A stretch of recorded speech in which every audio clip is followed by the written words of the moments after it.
ಎಲ್ರಿಗೂ ನಮಸ್ಕಾರ. Farmers market mini ವ್ಲಾಗ್ಸ್ಗೆ ಸ್ವಾಗತ. ಸೊ ಬ್ಯಾಚ್ 3 ಕೆಂಗೂರಿ ಕುರಿಗಳು ತೊಗೊಂಬಂದಾಯಿತು. 50 ತೊಗೊಂಬಂದಿದ್ದೀನಿ ಈ ಸತಿನೂ. ಒಂದಿಷ್ಟು ರೀಸನ್ಸ್ ಇದೆ, ಆ ರೀಸನ್ಸ್ ನಾನು ನೆಕ್ಸ್ಟ್ ವ್ಲಾಗ್ಗಳಲ್ಲಿ ಅಪ್ಡೇಟ್ ಮಾಡ್ತೀನಿ. ಏನಕ್ಕೆ ಇಷ್ಟೇ ಬ್ಯಾಚನ್ನು ನಾವು ಮಾಡ್ತಾಯಿದ್ದೀವಿ ಅಂತ. ಅದಾದಮೇಲೆ ಹೋದ ಬ್ಯಾಚಲ್ಲಿ ನಾನು ಸೆಲ್ಲಿಂಗ್ದು ನಾನು ರೇಟ್ ಹೇಳಿರಲಿಲ್ಲ, ಬೈಯಿಂಗ್ದು ರೇಟ್ ಹೇಳಿರಲಿಲ್ಲ. ಏನಕ್ಕೆ ಅಂತ ಹೇಳಿದ್ರೆ, ಎಷ್ಟೊಂದು ಜನ ನ್ಯೂ ಕಮರ್ಸ್ ಏನು ಮಾಡ್ತಾಯಿದ್ದಾರೆ ಅಂತ ಹೇಳಿದ್ರೆ, ಒಂದು ನ್ಯಾರೋ ಮೈಂಡ್ ಇಟ್ಕೊಂಡ್ಬಿಟ್ಟಿರ್ತಾರೆ.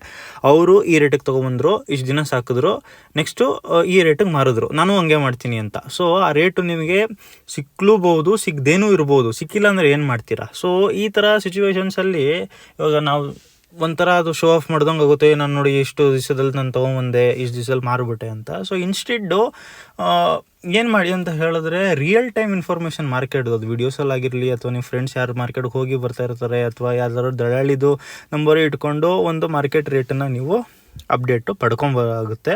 ಸೊ ಸ್ವಲ್ಪ ಎಫರ್ಟ್ ಪಡಿ.